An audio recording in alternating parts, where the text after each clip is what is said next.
Welcome back to the Imaginary Gallery. It is TJ, your host.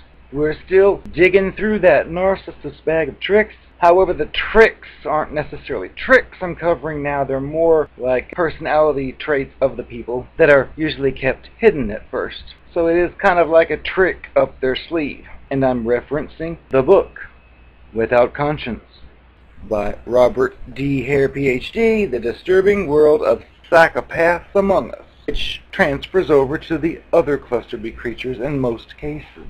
Poor behavior controls. Besides being impulsive, as we covered in the last video, which involves doing things on the spur of the moment, these sickening creatures are highly reactive to perceived insults or slights. Most of us have powerful inhibitory controls over our behavior. Even if we would like to respond aggressively, we're usually able to keep a lid on it.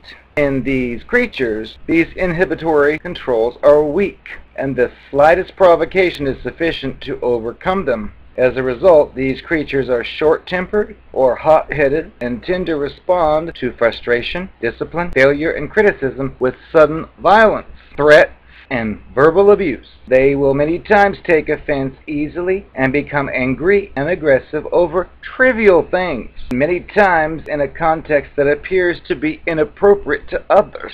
But their outbursts, as extreme as they may appear, are generally very short-lived, and they quickly resume acting as if everything is just fine all over again. Carl, an inmate, made a call to his wife from the prison payphone, and he learned that she would not be able to visit him that particular weekend and bring him the cigarettes that he had requested because she hadn't been able to find anybody to watch their kids. "You blanking blank!"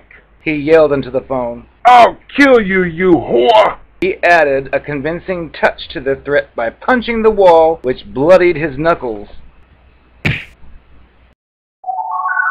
Immediately after hanging up, though, he started to laugh and joke with some of his fellow inmates.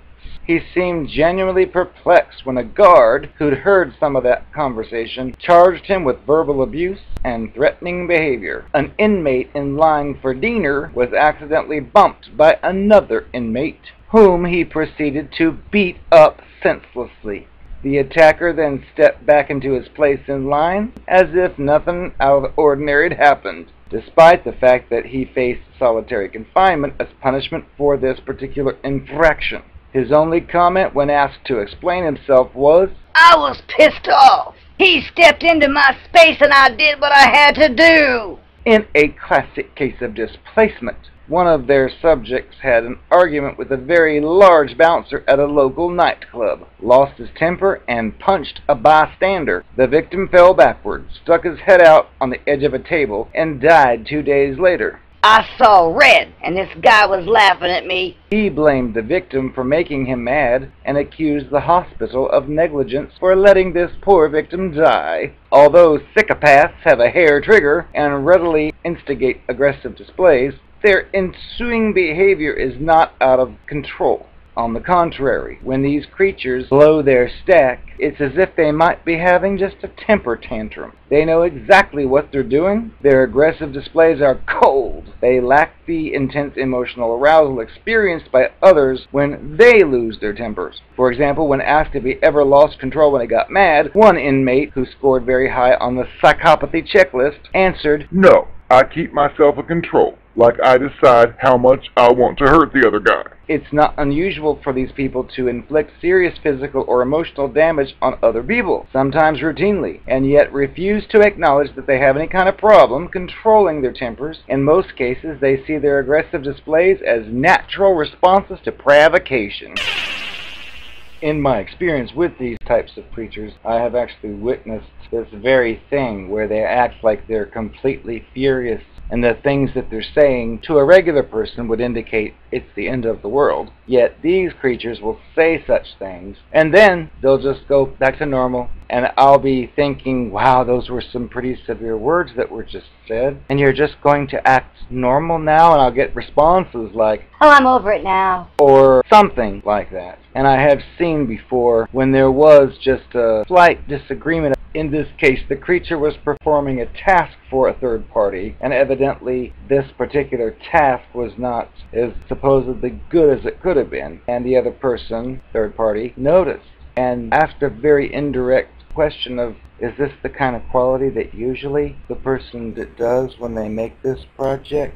And the creature became furious and was using all kinds of inappropriate profanity and hateful language. And when I heard about it and saw it, I was thinking, just like it says here, that it appears inappropriate to others. Like, it's just a project, big deal. Maybe it wasn't as good as your others or something, but that doesn't work there. And then as far as the inmate, I have never seen or gone through that exact experience. But I have seen where a person will be like that. For example, one that I was involved with, we'd be about to get together, and I'd throw in a few concerns that were never resolved, saying, hey, I still can't believe that you had done A, B, and C, and all of a sudden it was reacted to with horrific profanity, hateful words that sound really sick. Luckily, I was conditioned for it. I didn't really take much offense to it. I just looked at it and thought, wow. And it's funny, it's the same type of person who, if you get mad at them for one of their outbursts, then maybe you say, you know what,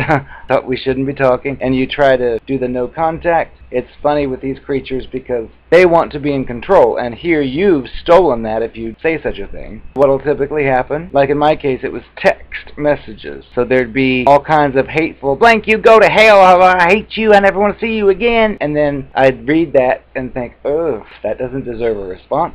And I would carry on about my day, and then maybe 30 minutes later, another one, oh, I'm so sorry. I didn't mean any of that I said. I just want to speak with you. I miss talking to you. And I read that one, and I compared it to the other one and thought, this person's fishing for different methods to try to get a response. So I'd say nothing and think, you know what, this is not worth it. And then 30 more minutes later, well, fine, blank you. You're a fool, you're a this, you're a that, and I meant everything I said, la la la. And I think, okay, well, once again, not worth a response.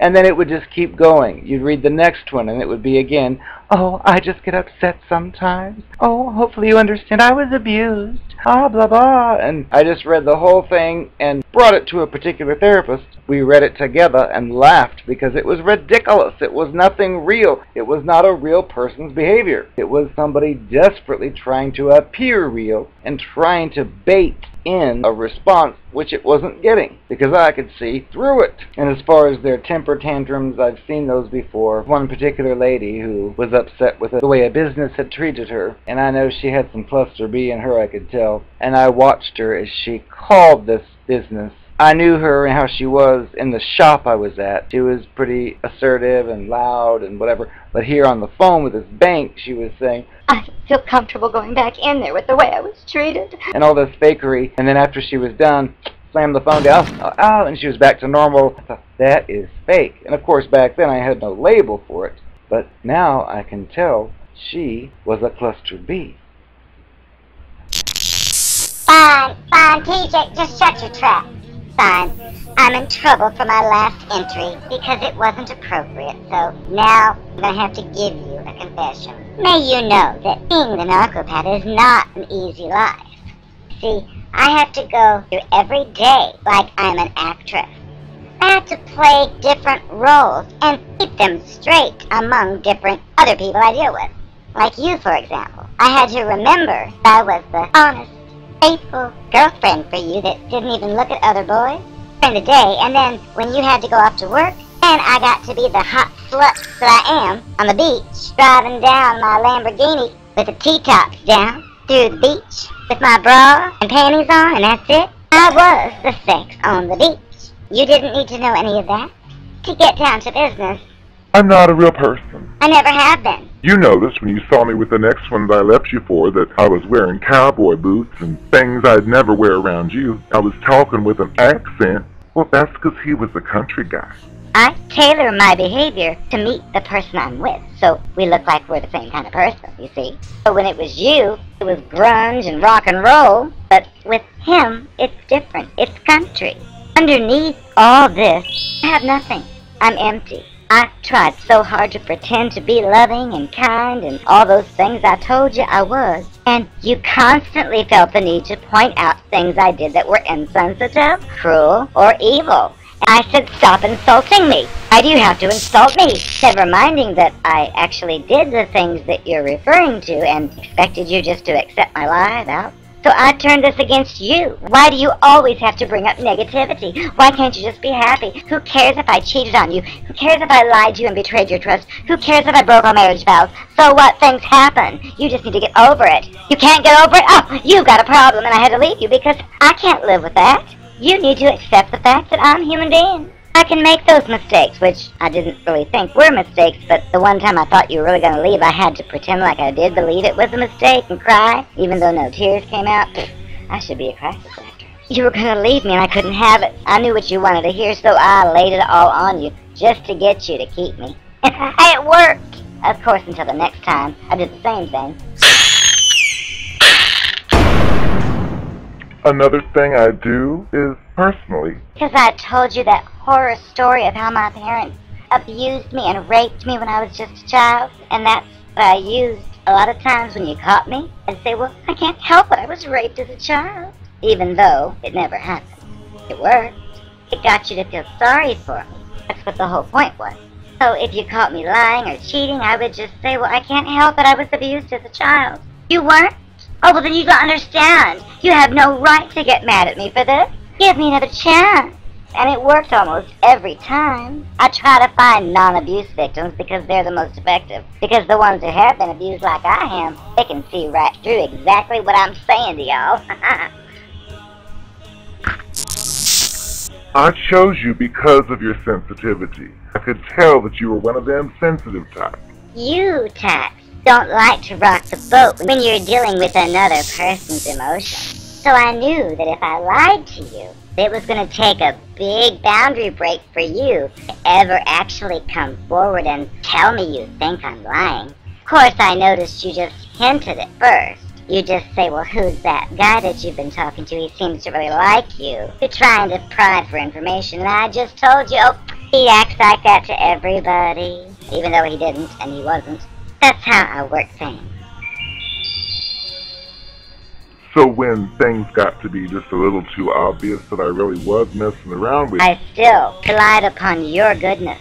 I knew it would hurt you to accuse a person who is not guilty of something, of being guilty of something, but I guess you figured something out I didn't know about and you went ahead and did it, because normally people won't go that far. I'll just give them my excuse, they buy it, and I'm off to trot. But you had the nerve to ask more questions and follow me. That's the way it works.